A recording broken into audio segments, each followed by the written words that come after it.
मम्मा मम्मा हमें बहुत भूख लग रही है, कुछ खाने को दे दो ना। बच्चों, बारिश के कारण बीज नहीं मिला है, लेकिन तुम चिंता मत करो, मैं अभी जंगल से कुछ खाने के लिए ढूंढ कर लाती हूँ। रानो चिड़िया अपने बच्चे को घोंसले में छोड़कर रानो चिड़िया जंगल में उड़ जाती है। हर जगह पानी भरा हुआ था, बीज कहीं भी नहीं मिल रहे थे। तभी उसे एक अजीब सी चमकती हुई चीज दिखाई देती है, एक सुनहरा बीज।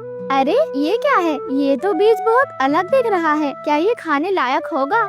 और फिर रानो चिड़िया जैसे ही उस बीज को चोंच में उठाती है, अचानक पूरा जंगल सुनहरी रोशनी से चमकने लगता है। बीज जादुई था। रानो चिड़िया डर जाती है, लेकिन फिर सोचती है कि इस बीज को अपने घोंसले में ले जाकर देखना चाहिए। और फिर रानो चिड़िया उस बीज को लेकर सीधे अपने घोंसले के पास लौट आती है। रानो चिड़िया अपने घोंसले में पहुंचकर उस बीज को घोंसले के पास मिट्टी में गिरा देती है। तभी अचानक जमीन हिलने लगती है और एक विशाल बेल तेजी से आसमान की ओर बढ़ने लगती है। बच्चे हैरान हो जाते हैं।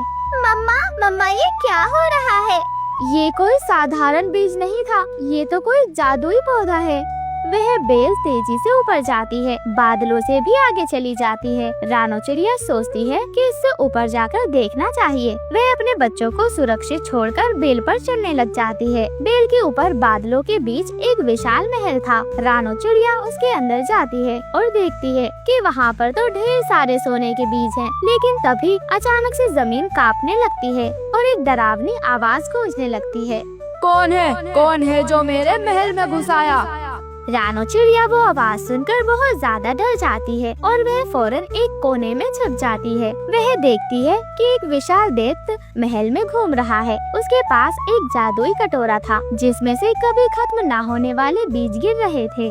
अगर ये जादुई कटोरा मुझे मिल जाए तो मेरे बच्चों को तो कभी भूखा नहीं रहना पड़ेगा। और फिर रानो चिड़िया धीरे से उड़ती है और कटोरे के पास जाती है और उसे चोंच में पकड़ती है और तेजी से बाहर निकल जाती है। जैसे ही रानो बाहर आती है, दैत्य उसे देख लेता है और वह गुस्से में दहाड़ने लगता है। रुक जा, ये मेरा खजाना है। और फिर वह दैत्य तेजी से रानो चिड़िया का पीछा करता है। रानो चिड़िया तेजी से उड़कर नीचे बेल की ओर आती है और जैसे ही वह अपने घोंसले में पहुंचती है, अचानक बेल तेजी से सूखने लगती है। दैत्य बेल पर था और जैसे ही बेल टूटती है, वह नीचे गिर जाता है और गायब हो जाता है। रानो चिड़िया के पास अब जादुई कटोरा था। जैसे ही वह उसमें से बीज निकालती, वह कटोरा फिर से भर जाता है। अब उसके बच्चों को कभी भी भूख नहीं लगेगी। उसके बच्चे ये देखकर बहुत ज्यादा खुश हो जाते हैं। मम्मा अब हम कभी भी भूखे नहीं रहेंगे। हाँ मेरे बच्चों, अब हम हमेशा खुश रहेंगे। अब रानो चिड़िया के पास एक जादुई कटोरा था, जिसमें कभी ना खत्म होने वाले बीज निकलते थे। वह अपने बच्चों को प्यार से खिलाती है और वह अन्य गरीब पक्षियों में भी बीज बांट देती है। रानो तुमने तो पूरे जंगल को भूख से बचा लिया। अब हमें कभी भी बीज की चिंता नहीं होगी। हमें अब बीज नहीं खोजने होंगे। हाँ रानो चिड़िया की जय हो रानो चिड़िया की।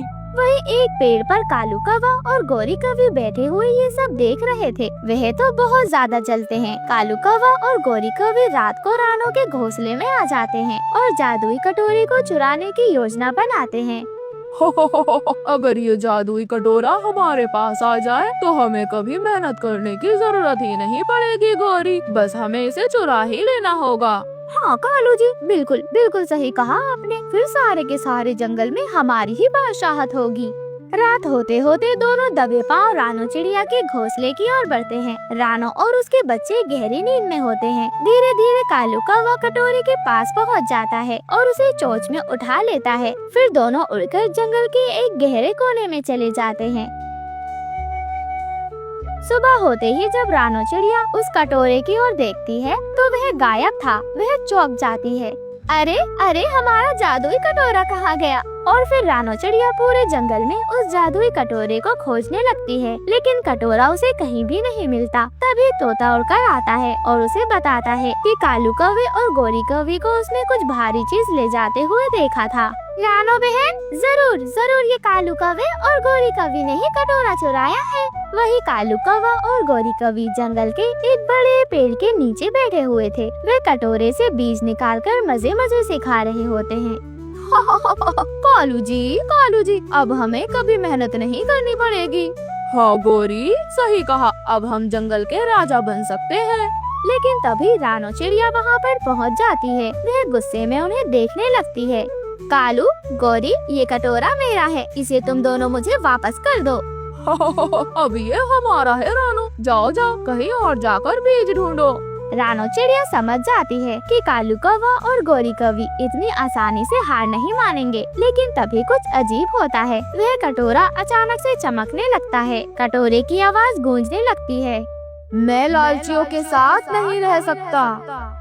और फिर वह कटोरा जोर से हिलता है और उसमें से बीज निकलना भी बंद हो जाते हैं। कालू और गौरी दोनों ही घबरा जाते हैं। अरे अरे कालू जी, ये क्या क्या हो रहा है ये कालू जी? हाँ गौरी इसमें से बीज क्यों नहीं आ रहे? और तभी वह कटोरा हवा में उड़ने लगता है और वापस रानो चिड़िया के पास आ जाता है। कालू कौवा और गौरी कौवी हैरान रह जाते हैं। तभी कटोरे में से एक जादुई रोशनी निकलती है और वह रोशनी कालू कौवे और गौरी कौवी दोनों को एक पिंजरे में कैद कर देती है। रानो चिड़िया भी अपने घोंसले में वापस लौट आती है। उसके बच्चे खुशी से उछलने लगते हैं। वह कटोरा फिर से बीज देने लगता है। माँ हमारा कटोरा वापस आ गया।